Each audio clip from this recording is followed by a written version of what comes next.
is Kane, and I'm here to help you. Today we're going to show you how to make a Category 5 and Category 6 patch cable.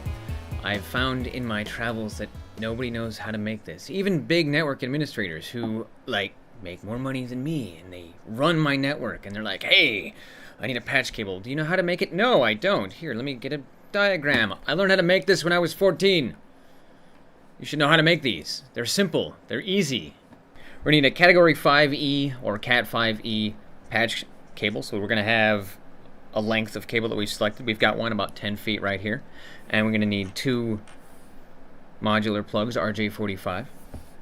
We also have our Cat 6, which we also have about 10 feet of cable here. And we have a Category 6 modular plug. Also, you're going to need an RJ45 crimping tool.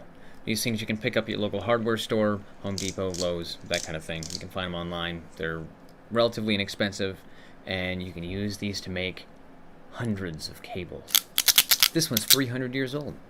People will always ask you, what's the difference between Cat 5e and Cat 6? And first and foremost, Cat 6 is a bigger cable. It is a higher standard of cable. It is able to shoot gigabit networks down with a lot less crosstalk, which is the noise that is made with the electricity running over the wires talking to each other, and it creates it slows down your network if you got too much crosstalk. So Cat 5e will be good for gigabit. Cat 6 is just better for gigabit networks. If you find Cat 5 cable, which does not have the E, it will not work for gigabit networks at all. Just don't try it. It's not cool. You'll be like, why is my network so slow? It's because you're not using good enough cable. Also, if you're doing this out of your home, Cat 6 is expensive by comparison to Cat 5e. We're talking like 30 cents a foot versus Cat 5e, which is probably like 15, 16. I haven't looked at the prices recently, but it's expensive to get Cat 6. So unless you really need the higher standard cable, get Cat 5e, it'll do just fine.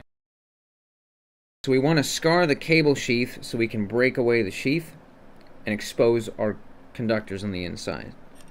So we're going to use it just very gentle. We're going to scar the cable sheath with the cable wire, or with the cutter there. And now we're just going to bend the cable, and you can see the real stress here. You can bend it, and you can put some stress on it, and it'll break away. Alright. Get the sheath exposed.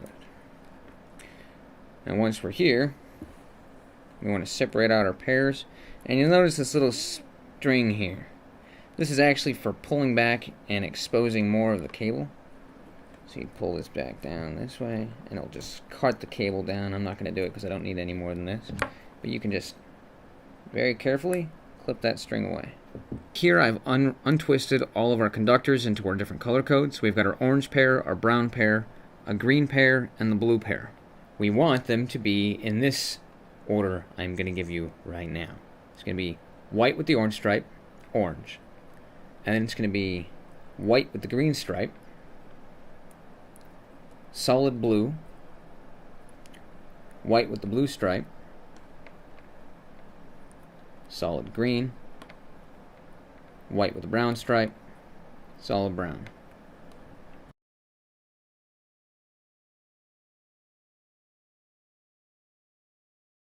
The next thing we want to do is we want to cut back the conductors to the proper length so they will fit nicely with our modular plug. There's a crimp on the inside of the plug that will be pushed down when you crimp it with the crimping tool. It's a lot of crimping. You want the sheath to be extended past this little space here, so it will get crimped down and it'll hold your cable in place. Okay, so these conductors have to come all the way up to the end of the mod plug.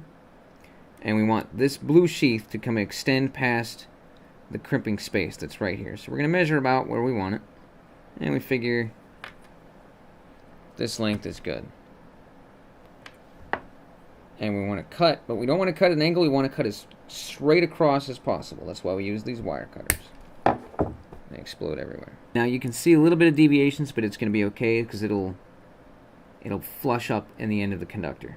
Next, we're going to very carefully, and you want to, at this point, just double check your wires. Make sure that they're again in the correct order. That's white, orange, orange, white, green, blue, green, white, brown, brown. And you're going to be very careful. You want to set them inside, and I don't know if you can see it. The wires are actually being separated out inside the plug along little tracks. And they'll go all the way push it as far up as you can. Give it a little push. The sleeve will go up further. That's probably a good thing. You can check the end, and you'll see the copper conductors right along the end. That'll be nice and shiny. Okay, so now we're going to go ahead and crimp the cable down. You want to make sure that you don't wiggle this too much once it's in place. And you're going to slot the mod plug into the RJ45 connector on the crimping tool. Again, check the other side of the cable. Make sure you see all the copper conductors. And I usually do this 2 or 3 times. You'll see here with this push down onto the cable. It's a nice solid connection. These wires get crimped down and it pierces the sheath. This is where you can see the copper conductors are flush with the edge of the connector. That's how you know you're going to have a nice, good, solid connection. Alright, now we're going to do this with a Cat6 cable. The procedure is more or less the same. There's subtle differences. The things that make this cable better are also what make it harder to work with and easier to work with at the same time, and I'll explain it as I go along. The sheath is a little thicker because it's a bigger cable, and it's going to be easier to score and break open. So let's...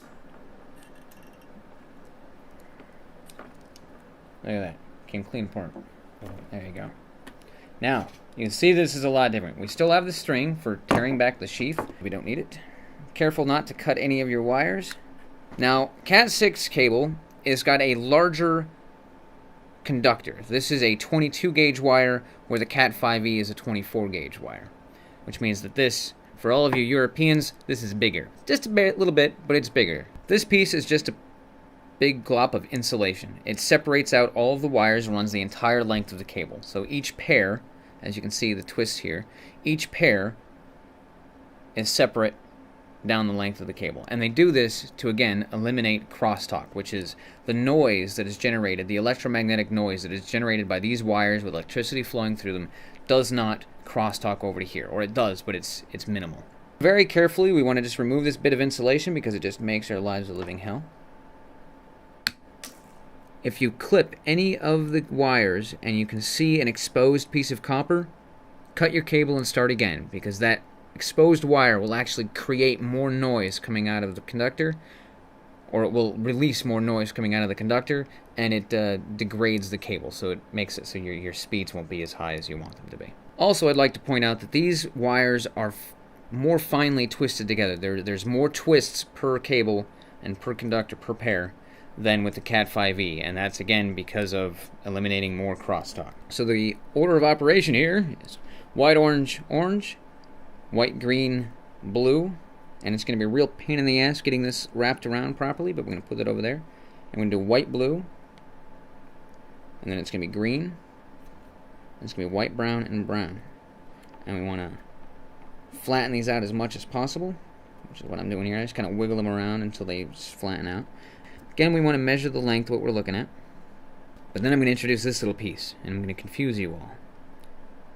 This slides into the middle of this, and it's just another piece of insulation that protects from crosstalk. So we want to cut this a little higher out. And we want to put these into this connector. And they will find their way right to where they need to be. If I can get them all in there. Wiggle it around a little bit. This piece and the finished product will end in the conductor, or the modular plug, right about there. So we want this as far down as we can, because we want this piece to crimp the sheath. So what I usually do is I measure out where I want this. I put our little pieces all the way to where we want it, to measure the length, because that's where the end is going to be. We use our trusty wire cutter and clip right along the edge, and I'm holding this piece in place with my thumb and my forefinger, and we're going to clip off the rest of those. So now it's right flush with that, and that's what it's going to look like. Alright, we're going to go ahead and put this into the mod plug. You can see it's a little uneven, but that's okay, because once we get it in here and get it slotted into place,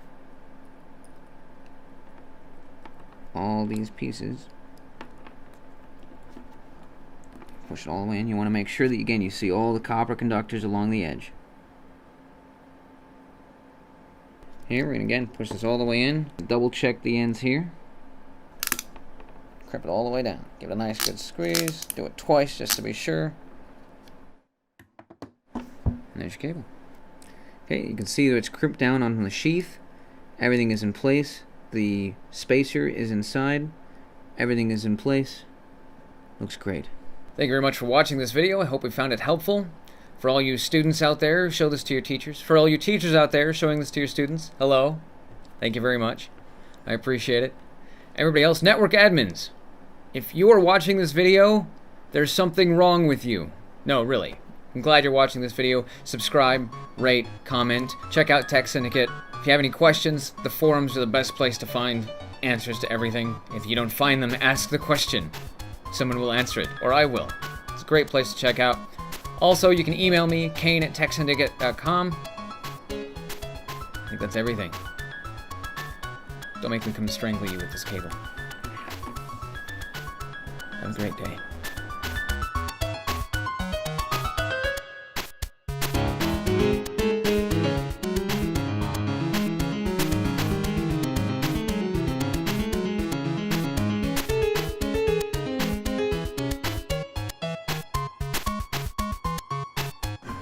Would you like to date a guy who makes network cables?